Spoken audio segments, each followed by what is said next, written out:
I don't believe you. And let me just tell you why I don't believe you. If a program has been ordered and you're sick and they tell you, oh, we need to see you today, what you tell them is like, I'm sorry, I think I have COVID. I can't see you today. I'm very interested in your program and I know the judge has ordered and I want to be in it. But instead, you didn't do that. So don't come to me telling me stories that make absolutely no sense. Nobody does that in the real world.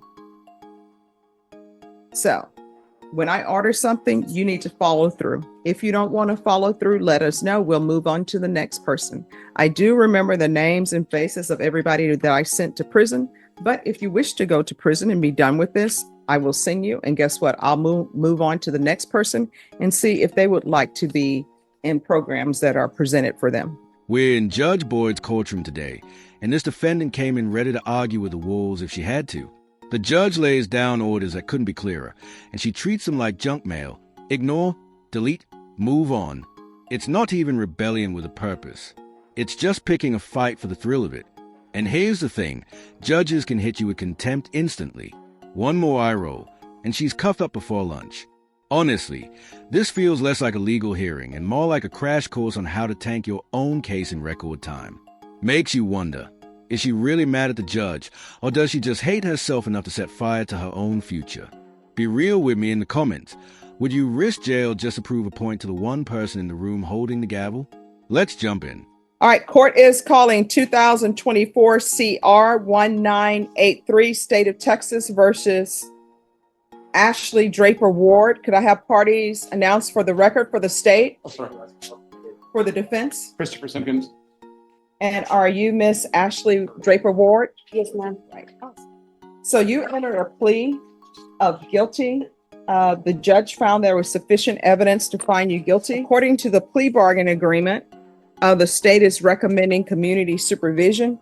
Have both parties had a chance to review the PSI report, state? No, Your Honor, but we're okay with proceeding anyway because we are recommending duties. All right, defense. All right, any objections to the PSI report? None, Your Honor. No, Your Honor. All right, anything you wish to say on behalf of your client? Judge, I believe she's motivated. She'll be successful, and she understands that she faces severe repercussions if she does not live up to her obligations. But that's what she followed the bargaining agreement. All right, Ms. Ward, do you have any family support? Yes, ma'am. All right, who's your support system? My grandmother's. All right. And do you have any children? 3. Okay, what are their ages? 5, 6, and 8. And who are they with? My mother-in-law. And have you had any CPS cases in regards to them? No. When's the last time you had contact with them? Before I was incarcerated.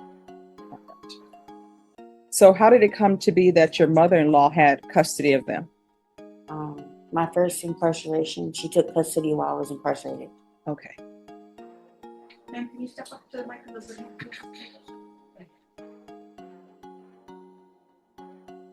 All right. This is what the court is going to do.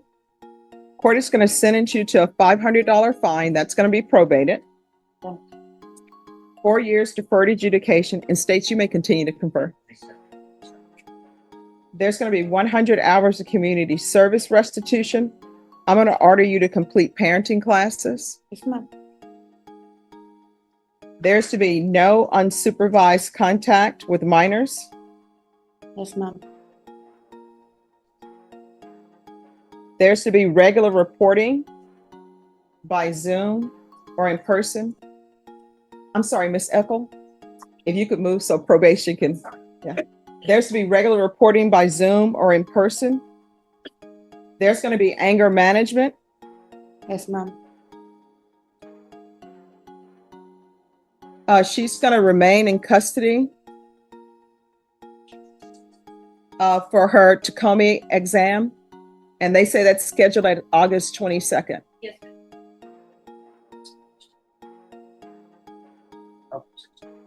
And we'll follow those, what their recommendations are. If for some reason she's not accepted, then we're going to do a referral to Center for Healthcare Services. You're going to need to sign a release for any type of medical treatment that you're receiving. You understand? Yes, ma'am. There's to be regular UAs, proof of employment or SSI within 45 days of release. There's to be no employment as a home health care provider or with minors. Field visits one time per month until she receives her case manager. And that's the case manager for mental health. Sorry, just let me check one thing. And also, let's do a referral to felony drug court. Judge Boyd tells her exactly what's expected. Report in, take anger management, keep it together. Simple, right? Wrong. Watching her nod along is like watching someone by a treadmill they'll never touch. On paper, the conditions are easy. In reality, they're a test. Can you function like an adult, or are you going to blow it up? And the court keeps receipts. Every skip class, every missed check-in, all logged. And trust me, probation violations usually smack harder than the original sentence. This isn't about growth. It's about compliance. And courts do not play when you waste their resources. What kills me is how smug she is about it. Like she thinks she's gaming the system. But really, she's just gift-wrapping evidence for them. At this point, it's not if she fails, it's when. Let's see what excuse she tosses out next. And we can also do a referral to mental health court and let mental health court know that if she is accepted to mental health court, the court will entertain a motion for new trial because they'll only accept her if she does not have a open probation case. And the reason why I'm doing that, I think that they will be able to address any issues you have weekly more than this court is able to do. Do you understand? Yes, ma'am. All right. State, are you going to have any objections if mental health court were to accept her to for a motion for new trial? Not at this time. All right. Probation, is there anything else she needs? No, Judge. All right. Is there anything else you need in order to be successful? No, ma'am. All right. Did you review the document entitled Trial Court Certification of Defendant's Rights to Appeal with your attorney? Did you understand it and sign it? I'll move that. Yes, ma'am. Because this is a plea bargain agreement, because I followed your plea bargain agreement, and because you waive your right to appeal, you do not have the court's permission to appeal. Do you understand? Yes, ma'am. All right, we can go off the record. Don't use your mental health issues as an excuse. Do you understand? I understand mental health, but you were involved in a dangerous situation that could have ended very badly for you. You understand? Yes, ma'am. All right. And what's up with all the names? Whose names? My kids. Hmm? My kids. All right. I always tell people, if you're going to put a name on your body, children, mom is usually a safe bet, not your significant other. Okay. Mhm. All right. If you need anything, you feel like they're not addressing it, you can always come back to court. Okay. Yes, ma'am. All right. What's in your ear? Earplugs. I'm sorry. Oh, earplugs. Well, how are you able to hear with earplugs? They're not very good. Okay. How does she get earplugs at the jail, or do they make those? Okay. So here's the thing. I know at the jail, people make a lot of things, but all of that is considered contraband and it'll get you in trouble at the jail. Okay. Okay. All right. Good luck to you. All right. You have a choice today. Here's your choice. And these are the only two choices you have. You're either going to felony drug court or you can, the state will file a motion to revoke. I'll hear the motion to revoke. And if I find that the allegations in the motion are true, you're looking at 2 years in the state jail facility. Those are your two choices. I'm going to show for it. All right. Why do we need for you to come here to follow the rules that the court has set in place for you?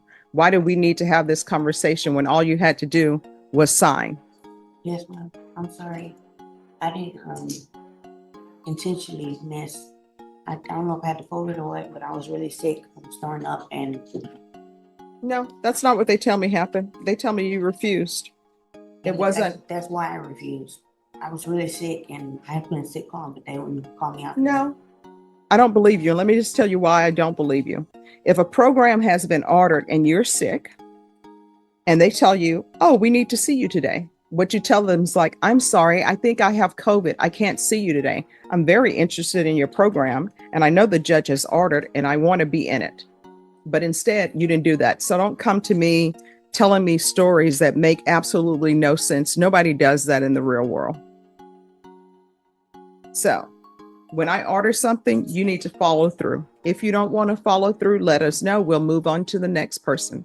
I do remember the names and faces of everybody that I sent to prison. But if you wish to go to prison and be done with this, I will send you. And guess what? I'll move on to the next person and see if they would like to be in programs that are presented for them.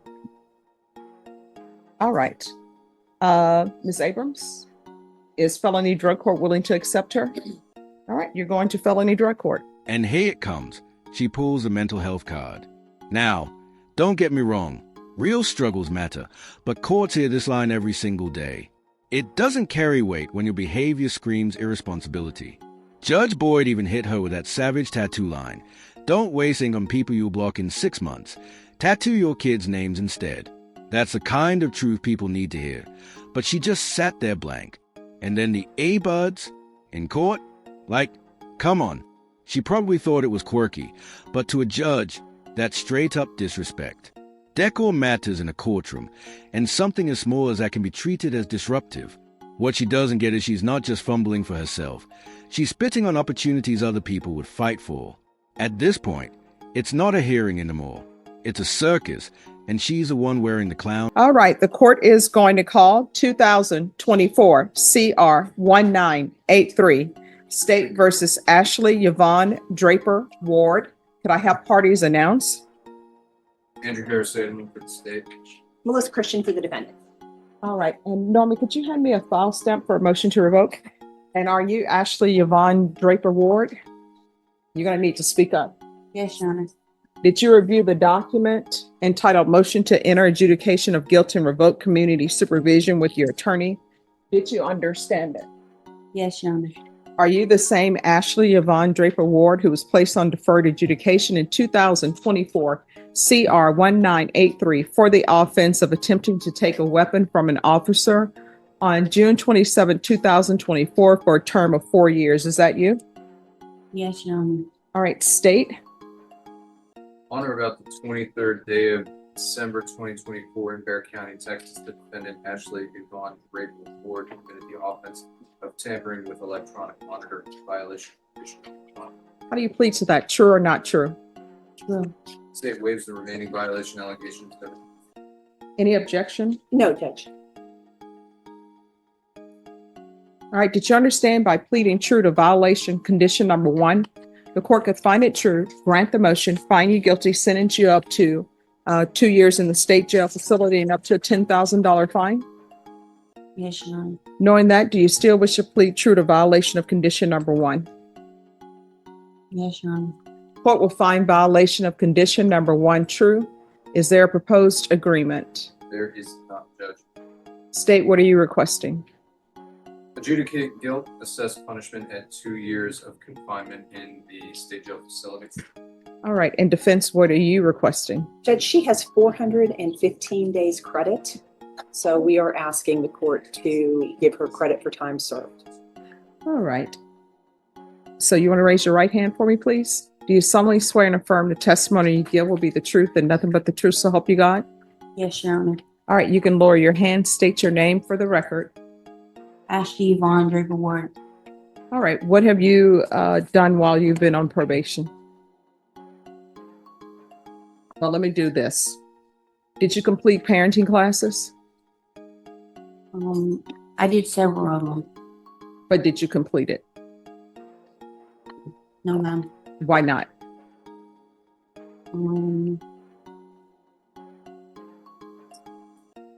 Deputy Laura, The program. excuse me, you're not dressed appropriately for court.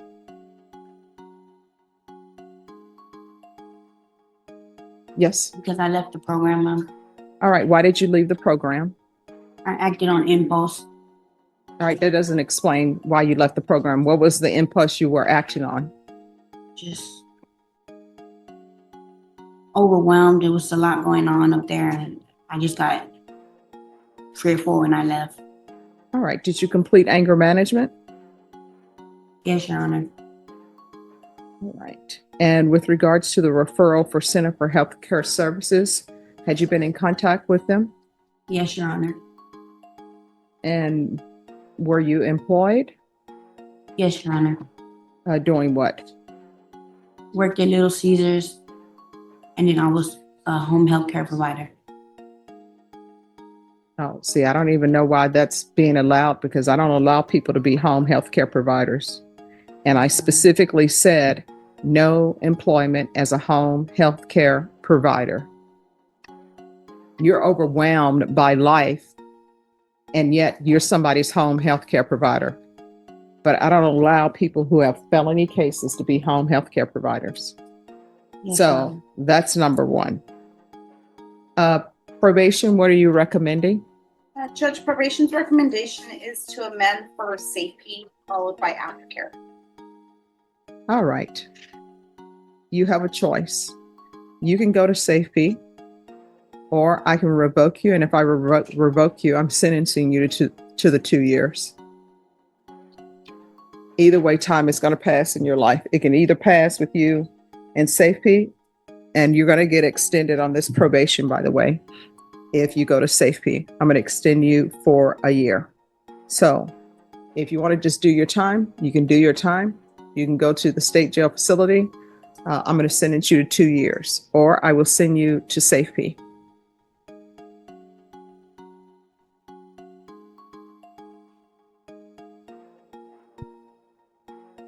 You'll get credit. The judge will give you credit for time served.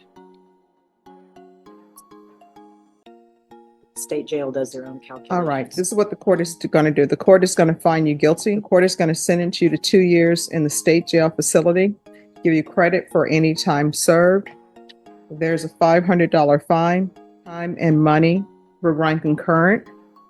And I'll recommend the therapeutic community. All right. Did you review the document entitled Trial Court Certification of Defendant's Rights to Appeal with your attorney? Did you understand it and sign it? Yes, Your Honor.